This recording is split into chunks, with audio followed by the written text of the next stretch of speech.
Mas dumami pa yung mga barko ng China sa West Philippine Sea matapos ang banggaan ng dalawa ho nilang barko sa Baho de Masinloc habang hinaharas ang barko ng Philippine Coast Guard noong nakaraang linggo. Ayon sa Philippine Navy, noong Agosto 14, merong 7 China Coast Guard vessel at 13 Chinese Maritime Militia vessel na nagbabantay dyan naman sa Baho de Masinloc, habang ang BRP Teresa Magbanwa naman nag-iisa lamang na bantay ng Philippine Coast Guard nagpapatrolya po doon.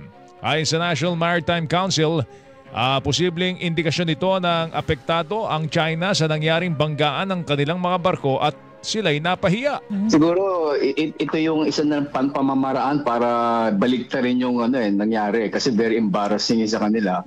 And they want again to project na their control para matabunan yung issue. Tinig po ni Undersecretary Alexander Lopez, tagapagsalita ng National Maritime Council.